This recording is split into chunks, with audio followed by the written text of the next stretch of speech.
Hello guys, rapid horror channel पे आप सभी का स्वागत है। आज आप देखोगे Australian mystery horror thriller movie girl at the window का एक्सप्लेनेशन। ये इसी साल आई एक अंडररेटेड मिस्ट्री थ्रिलर है और यहाँ आप देखोगे एक टीनेज लड़की, एक किलर और बाकी दिमाग खराब करने वाला मिस्ट्री। अब कार के अंदर अंधेरे में बिना कार्यक्रम चालू किए जल्दी से स्टोरी शुरू करते हैं।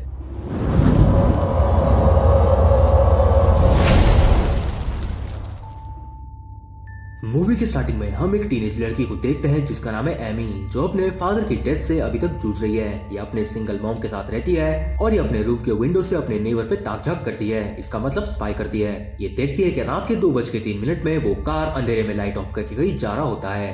थोड़ी देर में उस कार के आने पर वो अपने डायरी में उस चीज को नोट करती है। नेक्स्ट डे स्कूल में एमी की फ्रेंड लियन को हम देखते हैं जो क्लॉकवर्क किलर के बारे में बात करती है। वो कहती है कि वो किलर को मिस कर रही है, इसका मतलब जो शायद थोड़ी देर पहले तक टाउन पे एक्टिव था, यानी मर्डर्स कर रहा था, जो अभी गायब है। तभी इनके पास इनका टीचर आता है जिसका नाम है मिस्टर कोलमैन। लियन उसे अपनी नंबर देती है एमी के मना करने के बावजूद भी। मिस्टर कोलमैन भी अंदर चला गया। अब शाम को एक कपल को हम देखते हैं जिनका नाम है टॉड और उसकी गर्लफ्रेंड सूजन। ये दोनों कार पर अपना कार्यक्रम चालू कर रहे होते हैं, तभी कोई आकर इनके मुंह पे टॉर्च मार देता है। इनके रिएक्ट करने से पहले ही टॉड को उसने गोली मार दी और सूजन को वो घसीट के वहां से ले गया। हमें एक झलक एमी के नेबर की ही वैन की दिखाई जाती है और अब रात को एमी उसी वैन को नोटिस करती है और अपने डायरी में फिर उस चीज को नोट करती है। ये अब जाती है अपने नेबर के गैराज में चेक करने के लिए, तभी उसका नेबर क्रिस भी वहां पर आ गया। इसे ये सब हरकत नहीं करनी चाहिए और वो वहाँ से भाग के आ गई। इसका नेबर क्रिस भी इसकी मॉम को एमी के सेफ्टी के बारे में बोलकर वहाँ से चला गया। यहाँ पर एमी जब गैराज चेक कर रही थी तभी वो गिर के अपने आप को इंजर्ड कर दी थी।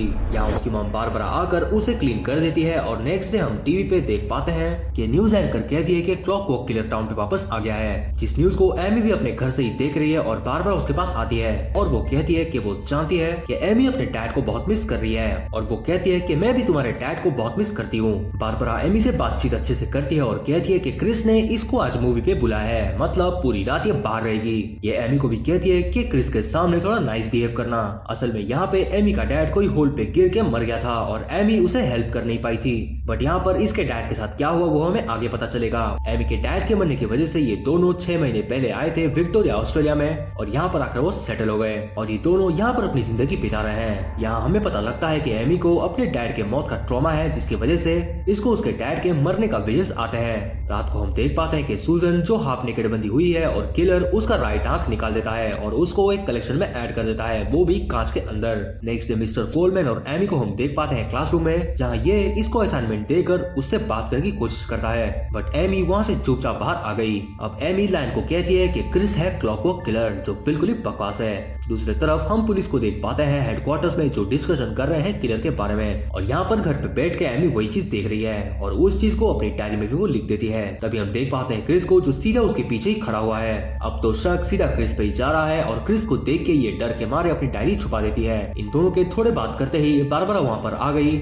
और यहाँ पर एमी क्रिस को तो अभी से ही किलर मारने लग गई है। ये दोनों गए बाहर और रात को एमी गई क्रिस के घर चेक करने के लिए और हम देखते हैं कि लियान भी वहाँ पर आ गई है। दोनों क्रिस के गैराज को बाहर से चेक करने जाते हैं, बट वहाँ उन्हें कुछ नहीं मिलता और ऊपर से डीन भी वहाँ पर आ गया। डीन इनका ही क्लासमेट है और ये दोनों वहाँ से चले गए। एमी अकेली पड़ गई और बारबरा क्रिस भी घर आ गए। रात को हम देख पाते हैं कि लियान और डीन का कार्यक्रम कार पे चालू हो ही रहा था कि किलर ने इनके मुंह पर टॉर्च मार दी। सीन वहाँ से ब्लैक आउट होकर सीधा एमी पे शिफ्ट हो गया, जहाँ लियान की मॉम एमी को कॉल करती है और यहाँ पर इसने झूठ बोल दिया कि लियान इसके पास ही है और वो नहा रही है। ये टेंशन के मारे लियान को कॉल करती है, बट उसका फोन बजता है क्रिस के घर में। अब तो इसका डाउट पूरा यकीन में बदल गया और इसने सीधा डिटेक्टिव को कॉल कर दिया। थोड़ी देर में डिटेक्टिव जॉन और धेरा आके जाते हैं सीधा क्रिस के घर पे, बट वहाँ उन्हें कुछ नहीं मिलता और ऊपर से ये दोनों एमी के पास आकर उसी के ऊपर सवाल जवाब करना चालू कर देते हैं। एमी अपनी डायरी दिखाती है और क्रिस पे सीधे सीधे इल्जाम लगा देती है। अब डिटेक्टिव को भी कुछ सूझता नहीं और वो उसका डायरी ले लेता है, बट डिटेक्टिव धारा ने तो इसको सुना ही दिया।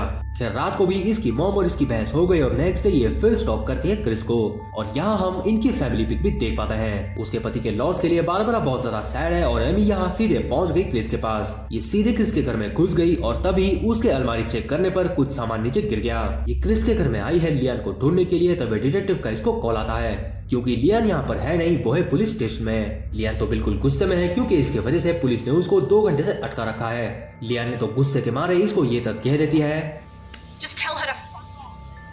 तभी बारबरा क्रिस से मिलने आती है और एमी मौका पाकर उसके वैन में घुस गई। थोड़ी देर में क्रिस आकर वैन के अंदर कुछ सामान रखता है और एमी को वो लेके चला गया। क्रिस एमी को लेकर आया है उस चीज को ठिकाने लगाने के लिए और यहाँ एमी भी बड़े चालाकी से उस चीज का फोटो निकाल देती है। क्रिस आया है माइन शाफ्ट पे उस सामान का ठिकाने लगाने। ये सीधे डिटेक्टिव को कॉल कर देती है और पकड़े जाने से ये बार बार बच भी गई। ये डिटेक्टिव को कहती है कि क्रिस बॉडी पार्ट्स को डंप करने आया है, बट तभी लो बैटरी के चलते कॉल भी कट गया। डिटेक्टिव धारा भी कुछ सोचती हुई हमें दिखती है और थोड़ी देर में अपने घर पे केज को रखते समय क्रिस का हाथ लग के आटा नीचे गिर जाता है। उसको चेक करने पर क्रिस अपने घर के अंदर ही एक टनल को नोटिस करता है और उसको चेक करने के लिए अंदर जाता है, बट थोड़ी देर में वो जहाँ से आया था वो रास्ता अभी नहीं खुलता। वो अपनी गैरेज से बाहर निकलता है और एक सीक्रेट डोर को वहाँ पे नोटिस करता है। वो वहाँ पे सुजन को देख के मदद के लिए बाहर जाता है और वहाँ पे वो एक क्रोबार भी उठा लेता है। क्रिस आकर वैन के अंदर से साउंड सुन के एमी को बाहर निकाल देता है। तभी एमी चिल्ला कर बाहर जाती है और हम देख पाते हैं डिटेक्टिव जॉन को, जिसको ये लगा कि क्रिस एमी को मारने की कोशिश कर रहा है। क्रिस भी कुछ वैसे ही हाल में था और एमी को पकड़े हुए भी। तभी डिटेक्टिव ने सीधे 2 गोली मार दी क्रिस को और हम देख पाते हैं कि क्लॉक को किलर कोई और नहीं वो है मिस्टर कोलमैन, यानी एमी और लियन का टीचर। क्यों होश उड़ गया ना। बस यहाँ पर शक के घेरे में एक इंसान मर गया जो किलर था ही नहीं। यहाँ पर ना पुलिस को ना किसी को कुछ भी मिलता है, ना कोई बंकर, ना सुजन, ना कोई किलर।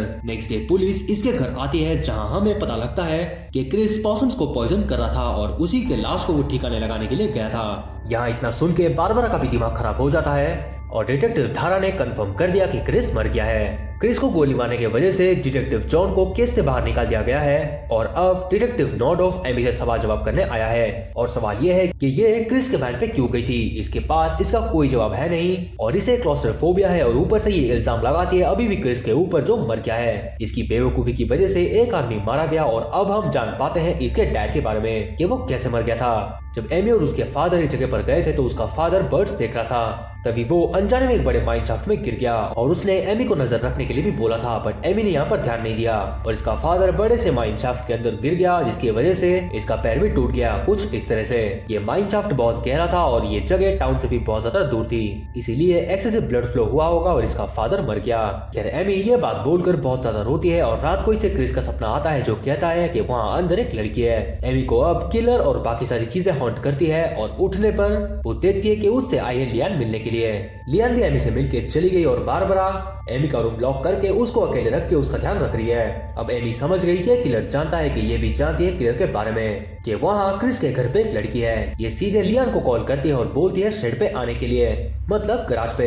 ये दोनों वहाँ पर पहुँच गए बट वहाँ उन्हें कुछ नहीं मिलता, बट डीन को किलर मिल गया और डीन कुछ इसे मारा गया।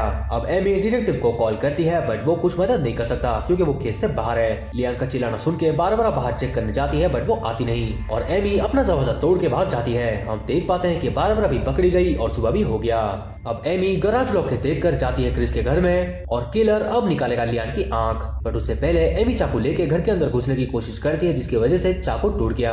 अब किलर इसके पीछे पड़ गया और ये भाग के थोड़ी दूर आती है जहाँ इसके पैर फिसलने की वजह से ये नीचे गिर गई और यहाँ से उस केव का एंट्रेंस भी दिख गया और ये अंदर जा रही है चेक करने के लिए। अंदर जाने पर वो सबको देखती है, यानी उसके मॉम को, सुजन को और लियान को और थोड़ी देर में मिस्टर कोलमैन को भी। मिस्टर कोलमैन को देख के इसके तोते उड़ते हैं और मिस्टर कोलमैन कहता है कि किलर को इसी ने आइडिया दिया था उसके ट्रॉफीज कलेक्ट करने के लिए, जो है विक्टिम्स की आंखें निकालना। मतलब ये चीज इसके लिए ट्रॉफीज से कम नहीं है। ये विक्टिम्स का आंखें निकाल के उसको अपने ट्रॉफीज में जमा करता है और ये इसका हॉबी है। और जब बारबरा और एमी यहाँ पर आए थे इसने अपनी किलिंग्स रोक दी थी, मतलब 6 महीने के लिए। 6 महीने तक इसने कोई किलिंग्स नहीं करी और अब फिर से इसने किलिंग्स करने चालू कर दिए। इसका मतलब क्रिस के घर में जो अंडरग्राउंड टनल था यही जगह था मिस्टर कोलमैन का अड्डा और जब इसको रास्ता पूरा साफ लगा तो इसने फिर से किलिंग चालू कर दी है। मिस्टर कोलमैन ही क्रिस का वैन लेके जा रहा था आधी रात को और इसने क्रिस को फ्रेम करा और वो भी एमी के सामने। एमी को इसीलिए लग रहा था कि क्रिस ही किलर है बट क्रिस था नहीं, जो कि मर गया और इसीलिए मिस्टर कोलमैन कभी पकड़ा ही नहीं गया। और यहाँ पर इसे कोई मतलब नहीं है कि कोई जिए या मरे क्योंकि ये कहता है कि बुरे लोग ही बुरे काम करते हैं। तभी एमी उसको अपनी तरफ आता हुआ देखकर उसके मुंह पे टूटे हुए चाकू से एक बड़ा सा कट मार देती है। किलर फिर भी एमी पे भारी पड़ रहा था, इसने एमी को मारा भी और ये दोनों आ गए अभी गराज में। एमी को यहाँ पर गराज में डोर के पास दिखाई देता है एक बड़ी सी लकड़ी और किलर जब एमी पे हमला करने आता है तो वो साइड हो जाती है। इसका मतलब किलर सीधे जाकर अपनी बॉडी को लकड़ी में घुसा देता है। लकड़ी उसके आर पार हो जाती है और यहाँ पर वो तड़प के मर गया। थोड़ी देर में पुलिस और डिटेक्टिव भी वहाँ पर आते हैं और सभी को वो बचा लेते हैं। पुलिस वैन, एम्बुलेंस, एमी और बारबरा के साथ यहाँ फाइनली ये मूवी एंड हो गई। अब बात करते हैं मूवी के बारे में। अगर आप हॉरर फैन हो तो मूवी के स्टार्टिंग के बाद ही आपको पता लग जाएगा कि मूवी स्टार्टिंग के बाद से लेके मिड क्रेडिट तक कितना प्रेडिक्टेबल था, जबकि हमें घुमाया गया फॉल्ट किलर के अराउंड और किलर कोई और ही निकला। मूवी अच्छी है बट स्टोरी डेवलपमेंट बिल्कुल है नहीं। ये भी पॉइंट है कि स्टोरी बहुत फास्ट मूव करता है और ऊपर से एक लड़की जो अपने नेबर को सस्पेक्ट करती है और उस पे कुछ ज्यादा ही शक करके उसको जांच में मरवा भी देती है। वाओ, यहाँ पर मूवी के अंदर एक सेटअप ये भी था कि क्यों उसका नेबर हर रात को लाइट ऑफ करके वैन लेके बाहर जा रहा था और यही चीज मूवी का टोन चेंज कर देता है। सस्पेंस थ्रिलर से किलर कौन है इस चीज पे, यहाँ पे मूवी के सारे ही सस्पेंस एक साथ ही स्पॉइल कर दिया गया। और यहाँ पे मूवी की स्पीड अगर थोड़ी मेंटेन होती तो मूवी और अच्छी बन सकती थी। इस मूवी की IMDb रेटिंग है 4.2 की और इसको देखकर आपको बिल्कुल भी वुल्फ क्रीक का याद नहीं आएगा, क्योंकि आपको याद आया था ये मूवी ऑस्ट्रेलियन हॉरर थ्रिलर के नाम पे सही मूवी है नहीं, क्योंकि वुल्फ क्रीक, द रीफ और द रोड किल जैसी मास्टर क्लास मूवीज आपको अल्ट्रा प्रो मैक्स थ्रिल करने के लिए काफी है और ये सब भी चैनल पर बहुत ही जल्दी आएगा। खैर ये थे मेरे review girl at the window को लेकर। आई होप आपको वीडियो पसंद आया होगा। वीडियो अच्छी लगी तो वीडियो को एक लाइक जरूर करना और कमेंट करके आप अपने थॉट शेयर कर सकते हो। चैनल पे आप नए हो तो सब्सक्राइब और बेल नोटिफिकेशन पे बार बार गोली मार के कर देना रेड से ग्रे। मैं आपसे मिलता हूँ अगली वीडियो में। Till then bye bye.